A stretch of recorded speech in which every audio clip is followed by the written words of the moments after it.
Hey everybody, Mr. Mott again, going over our second part of our videos here. We first looked at intramolecular bonds and we came up with three different intramolecular bonds: ionic, unequal covalent, and equal covalent. And now we're going to see how it applies to intermolecular attractions. All right. So looking at our example over here on the right, we've got a molecule of HCl.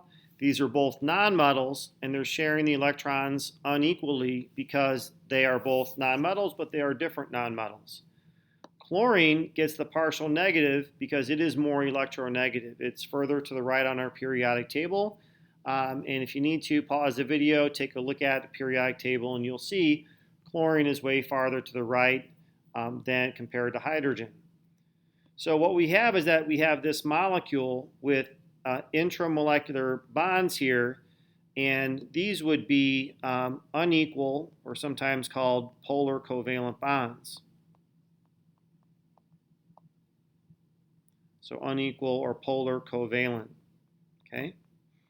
Now, so what that means is the electrons are being shared unequally, and this molecule itself we would classify as being a polar molecule, because one side is more positive, the other side is more negative.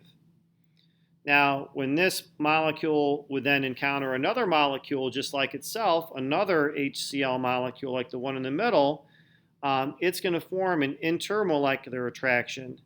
Inter meaning between. And we use the dashed lines to represent the intermolecular attractive force. Now, when one HCl gets near another one, they're actually going to turn in space so that the hydrogen from one will form a bond between the chlorine and the other, form an intermolecular attraction. Now, both of these molecules are polar. Okay, they're the same molecule and they're both polar. This type of intermolecular attraction that we see here, this is called a dipole-dipole intermolecular bond, or force of attraction. So a dipole-dipole bond. And this happens between polar molecules. All right, so we can say this always happens between two polar molecules. Now, why is it called dipole-dipole? Well, what we say is that within a polar bond, like in HCl here, we say that there are two poles, and a prefix for two is di. So we say that within a polar molecule that there is a dipole. So since we're talking about two polar molecules, we have a dipole-dipole bond that's between them. All right. So that tells you a little bit about this bond. Now, positive force attracted to a negative is a pretty strong bond. This means that these molecules could be solids, liquids, or gases at room temperature. All right, so that positive negative is pretty strong. Okay, let's look at water molecule, and we're going to see sort of a similar thing. So water is also a polar molecule. Okay, if I look at sort of a symmetry, this part is more negative, this part is more positive. So that's why this is a polar molecule. All right.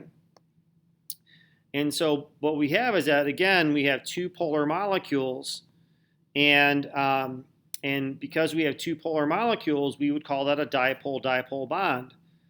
But this happens to be a very strong dipole-dipole bond. It's between a hydrogen and an oxygen. And so this intermolecular bond is given a special name. It's given the name of a hydrogen bond.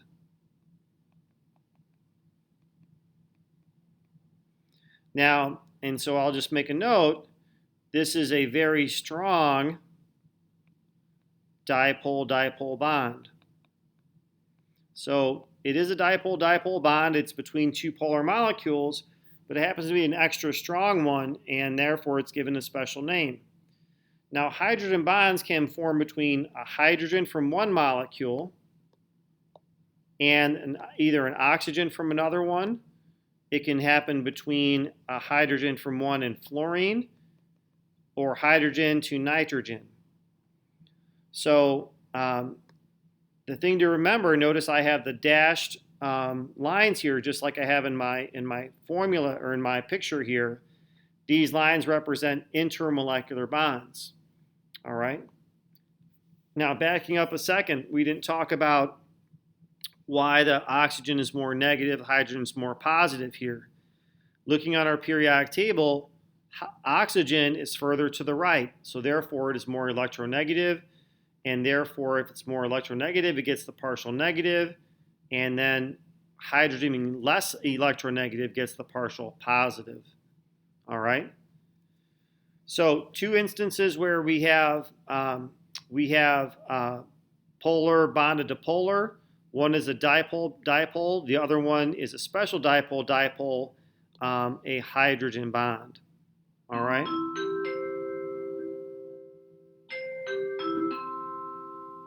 All right, I better hurry this up. Last one we want to discuss is these molecules are hexane molecules, which we experienced in our lab. So these are both hexanes molecules here. And we look at the bond between carbon and hydrogen here. What you're going to notice on our periodic table is that the carbon is further to the right, so it's a little bit more negative. And so therefore, the hydrogens are a little bit more positive. Now, all of these bonds are exactly the same. So we could draw partial positives around all of these. Okay? This molecule here, when we looked at it in terms of just symmetry, is we said it was polar, or excuse me, that we said it was nonpolar. And that sort of makes sense because when we look at the top part of our molecule, it's positive. The bottom is more positive. So there are no poles that way, no different sides. And the left side and the right side are both positive as well. So there are no poles that way. So that's why we call this molecule, we call hexane, or classify it as being nonpolar. So both of these hexane molecules are nonpolar, and we're going to have partial positives all around the hydrogens on the other. It's the exact same as the molecule on the left. Okay? Now, you might be asking yourselves, why would these two molecules have any force of attraction to each other? Because what's going to happen is that you have an intermolecular bond here that is between them. And positive doesn't really attract positive. And I agree that this is going to be a very weak attractive force. Okay, this attractive force is called a London Dispersion bond. And it's very, very weak. And if we think back to the labs that we've done, what do we know about hexane? Hexane evaporated very quickly. That means that pertains to this particular bond. Intermolecular bonds influence things like rate of evaporation, boiling point, surface tension, and things like that. So this happens to be a very weak bond, and that's why hexane evaporated very quickly. All right? We'll look at more examples in our next video. Thanks for watching.